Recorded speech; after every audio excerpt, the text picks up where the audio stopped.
At Bryan Health, we care for patients, educate tomorrow's healthcare providers, motivate our community with fitness and health programs, and collaborate to continually improve how we serve others.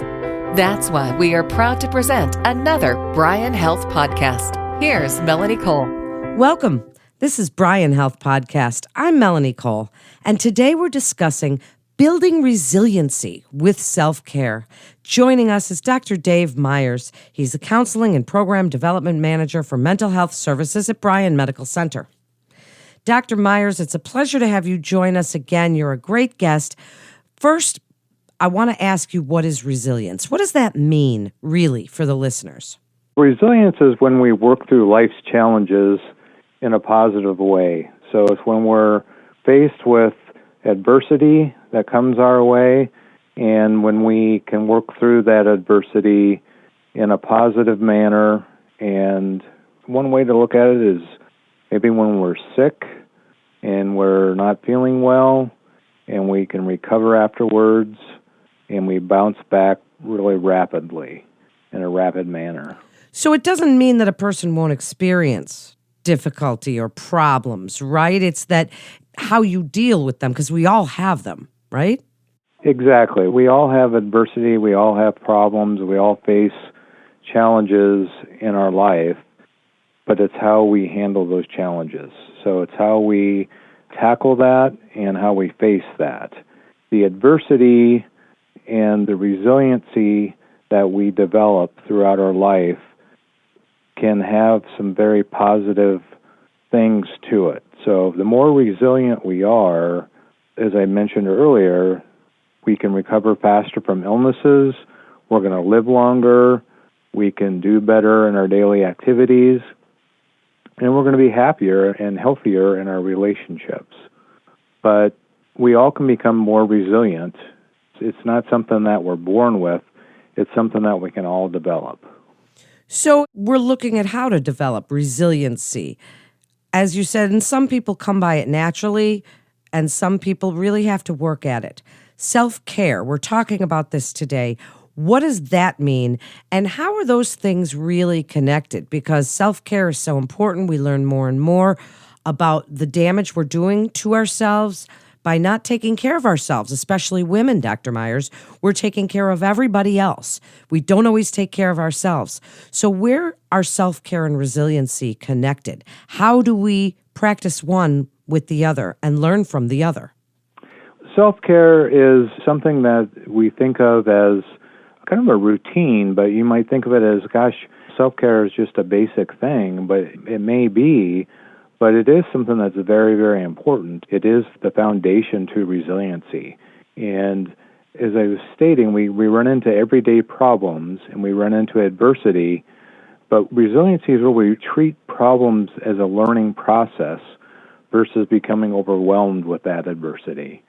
So, and that's where that self-care becomes very, very important, because if, for instance, our sleep, if we get the adequate amount of sleep, 7 to 8 hours of night for most adults on a regular basis, that's going to build our emotional and mental resilience. And that's going to make us feel rested. So when we're faced with some problems on an everyday basis, we're going to feel better to take on those challenges. And we're not going to maybe feel as overwhelmed. So what are some things? You just mentioned sleep.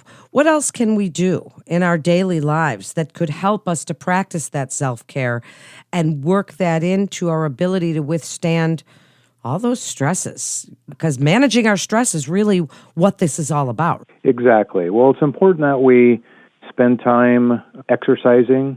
So I mentioned sleep, so we have to do what we're comfortable with in terms of either taking a walk, or if we're a member of a gym, there's kind of a lot of times folks who are kind of getting into these boutique exercise things where whatever fits your interests and your routine is really important, but you stick with it.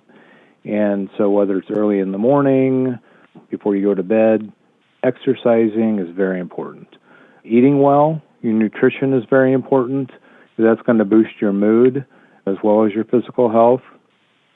It's important to set yourself some boundaries So I often tell folks you have to learn to say no, because a lot of times folks take on too much onto their plates.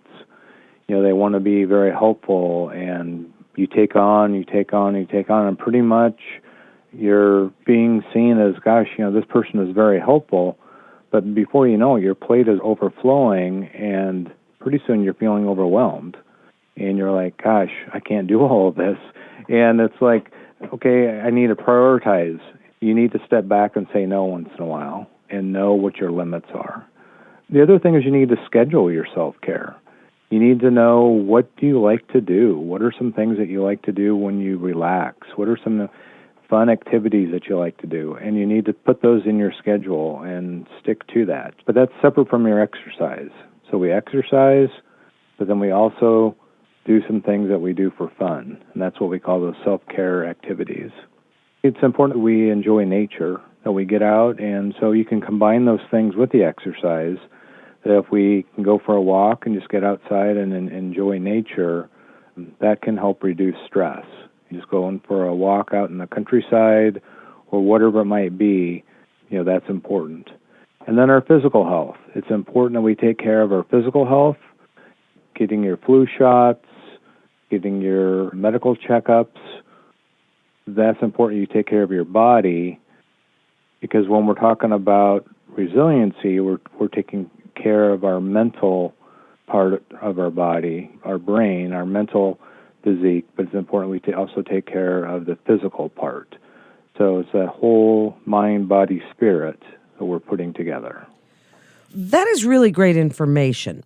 And I love your advice about how we can turn off some of that noise and practice exercise and get out in nature and work on our stress.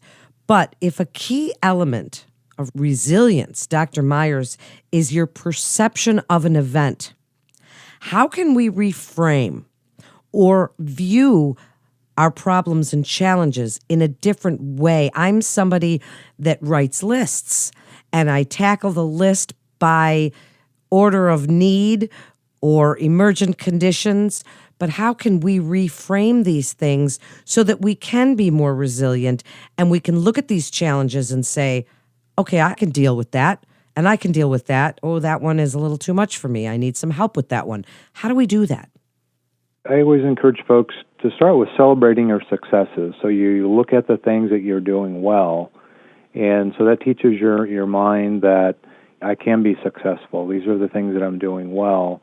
And then when you run into challenges, that helps you to reframe those things, that you can say, gosh, I am having a hard time with this, but you know what, I've had success in the past. I can tackle this. I might be having a hard time now, but let's look at this a different way.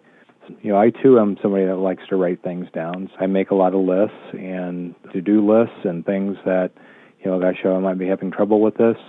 Sometimes it's important to get advice from other people, to ask for help. So if you're having trouble with something, write it down, think about it, try to reframe it.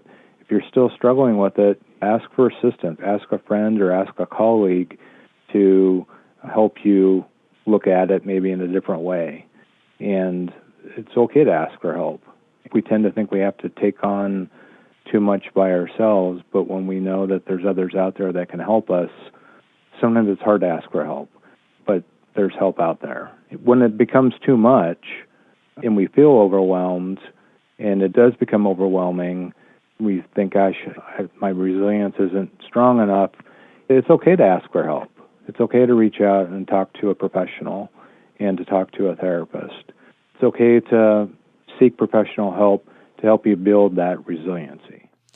Before we wrap up, as we're doing this for ourselves and we're learning self-care and we're teaching ourselves to build that resiliency, give us a few tips on helping our children as we're raising them to build that resiliency, manage their stress, and really learn these good health habits that can help them be stronger adults.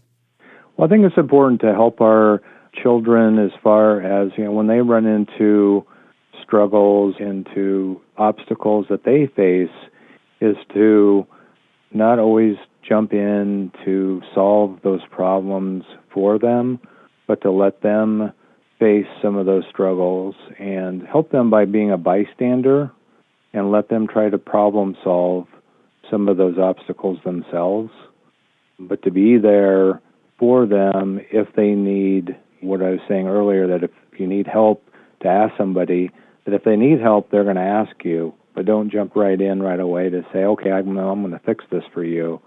Let them try to problem solve it. That's how they're going to build resilience, is that they need to think through it, and they need to do some problem solving and some thinking and going through those steps themselves. That's how they're going to build that resilience. That's great information. Really good advice we could all listen to. Any last tips, any final thoughts you'd like to leave the listeners with about building resiliency with self-care so that we can manage our stress? Well, I think it's just important that we all nurture a positive view of ourselves, that life is full of challenges. We all have our ups and downs, every day. A lot of it, as we've been talking about, is a thought process in our mind. It's important we have positive thoughts and that we face challenges head on and just know that we can overcome obstacles and that things will get better and that tomorrow is going to come and that we've had success and that we can overcome, that if we need help, there is help available that's out there. Thank you so much, Dr. Miers. Great information. As always, thank you again for joining us. That wraps up this episode of Bryan Health Podcast. Please visit our website at bryanhealth.org for more information and to get connected with one of our providers. Please remember to subscribe, rate, and review this podcast and all the other Bryan Health podcasts. For more health tips and updates, please follow us on your social channels. I'm Melanie Cole.